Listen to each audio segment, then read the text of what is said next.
On the northeast coast of Scotland, built on a rocky piece of land jutting out into the North Sea, this castle has a rich history, from early chronicles to William Wallace to the Jacobite rebellions, and it was also the scene of one of the most famous sieges in Scottish history. The earliest mention we have of Dunnottar is of a church that is said to have been founded by Saint Ninian in the 5th century. The Scottish Chronicle states that King Donald II of Scotland was killed at Dunnottar during an attack by Vikings in the year 900, and the fortress there was destroyed. This is probably referring to Dunnottar, which is a Pictish fort that was just across the bay. Another account states that in the year 934, King Athelstan of Wessex led an army northward into Scotland and raided as far north as Dunnottar. Before the stone castle, Dunnottar had a tower and early fortifications of wood and earth, and was used as an administrative center for local government in the 12th and 13th centuries. In the early 13th century, the castle's location inspired the medieval author of Roman de Fergus, a story set in the court of King Arthur, where the hero Fergus sets out to retrieve a shield of invincibility from the tower at Dunnottar, which is guarded by a dragon. The region around Dunnottar is a mountainous area, and when traveling by land, it's easiest to go around these mountains. The castle is placed at a location where the Grampian Mountains come close to the sea, so the land route from north to south must pass close to Dunnottar, which shows the strategic location. In 1276, a church was consecrated by Bishop William Wishart of St. Andrews. This church later would be destroyed in a dark story involving William Wallace during the Scottish Wars of Independence. According to the poet Blind Harry, who wrote a biography on Wallace called The Wallace, in the late 15th century, William Wallace attacked Dunnottar. 4,000 English soldiers were trapped seeking sanctuary, and some were driven off the cliffs while others took refuge in this chapel. Wallace set fire to the chapel and burned alive those inside. Blind Harry also states that Wallace went on to France to fight a lion and seems to get the age wrong of Wallace on several occasions, so this story may be a bit fantastic. But Edward did accuse Wallace of burning churches, and many fortresses changed hands during this time, so the gist of the story may well be true. The church we see now has been renovated, but the windows on the stories on the lower levels are believed to be original, on the south side. Wallace is said to have entered in secret through this side entrance, which is now known as the Wallace Postern. In the year 1336, King Edward III of England commanded William Sinclair to sail 8 ships to Dunnottar to rebuild the fortification, but it again fell into Scottish hands later in that same year. 1359, the castle fell into the hands of the Keith family, who would own the castle for almost 400 years. With this newly acquired land, William Keith would build a stone tower, which would get him excommunicated from the church. In 1359, William Keith married Margaret Fraser, the niece of Robert de Bruce, and acquired the lands at Dunnottar. William Keith built this tower on the site of Dunnottar, which still stands today. He received complaints from the clergy that it was built on sacred ground related to the nearby church and cemetery. He went ahead with construction anyway, and in retaliation was excommunicated from the church. He had to appeal to the Pope himself and wrote a letter to Pope Benedict XII explaining that the tower was necessary to protect the fortification. The Pope ordered the Bishop of St. Andrews to release him from his excommunication, provided of course that he pay proper compensation to the church for using the ground. The tower is a somewhat unusual L shape, where most towers of this time were square-shaped like this one at Urquhart. This shape allowed for rooms to be partitioned off and to have 2 rooms per floor. The tower is 4 stories tall, has a niche for a religious statue at the top of the entrance here. The first floor contains a prison, where prisoners would await trial on the second floor. The second floor would be used for trials and meals and administration, and additional chambers were on the top stories. The senior member of Clan Keith held the hereditary title known as Marshal, and later Earl Marshal. Hervey de Keith was the first Marshal of Scotland, back in the 12th century. He was Marshal under Kings Malcolm the Maiden and William the Lion. Initially, these marshals were the king's blacksmiths and had some command of the cavalry, but the title evolved in later centuries to be responsible for provisions to the king's hall, military courts, and organizing tournaments. George, the 5th Earl, who was Earl in the late 16th and 17th centuries, described the office as Master of Feasts. In the late 16th century, this palace was built overlooking the ocean. The Earl at the time was George Keith, 5th Earl Marshal, who was also the founder of Aberdeen College. Royalty stayed here at Dunnottar on several occasions, including Mary Queen of Scots, James IV, James VI, and importantly Charles II, who we'll talk about later.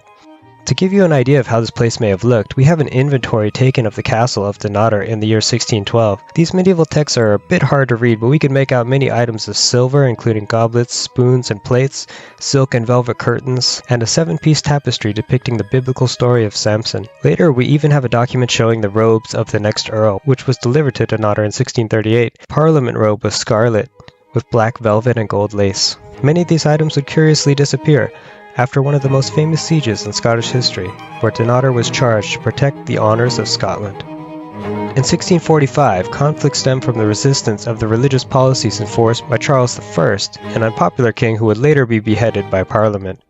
Groups who supported the king were known as Royalists, while others were known as the Covenanters.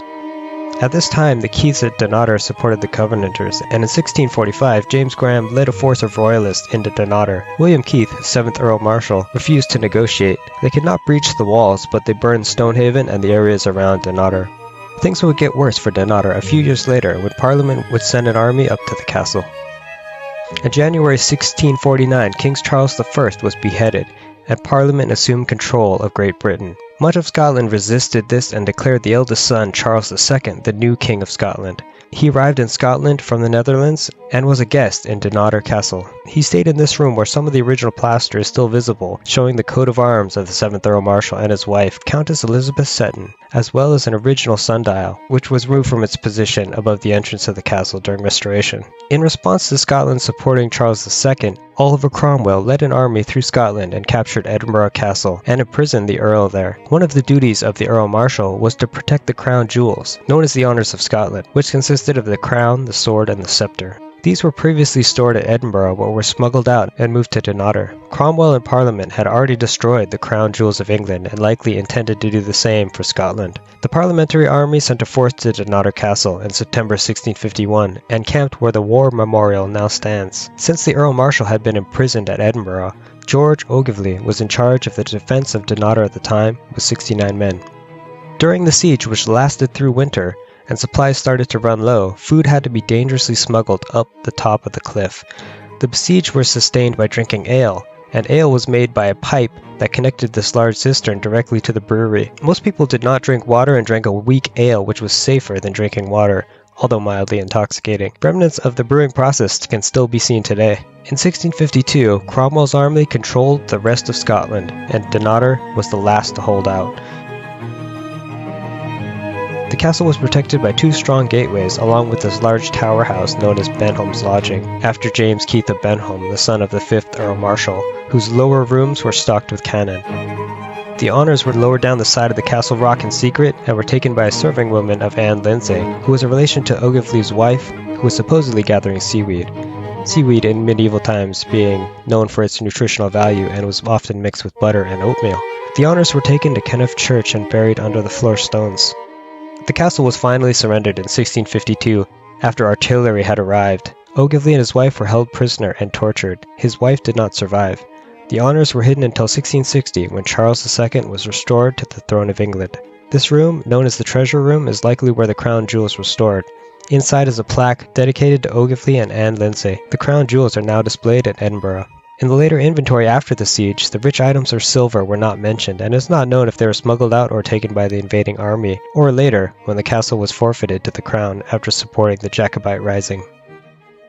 About 30 years later was another dark time in Dunnottar. This was known as the Killing Time, where political prisoners were held at Dunnottar. 122 men and 45 women were imprisoned here in a crowded and unsanitary conditions in 1685 in a place called the Whig's Vault. Some were moved to the area underneath called the Thief's Hole, which was even worse as it was underneath the drain of the Whig's Vault above. At least 5 died during the ordeal, 25 escaped, but 15 were recaptured and 2 fell off the cliff face. After 10 weeks, 120 prisoners were transferred to the West Indies, but approximately 70 reportedly died during the journey. These are commemorated at the Covenanter Stone near Stonehaven. Also around this time was the start of the Jacobite rebellions, who were supporters of the exiled King James and his descendants in the line of the Stuarts. At the time, the first Jacobite rising in 1689, George Keith, the 8th Earl Marshal, was not a supporter of the Jacobites, but the following earls fervently supported the cause, and this would lead to the destruction of Dunnottar.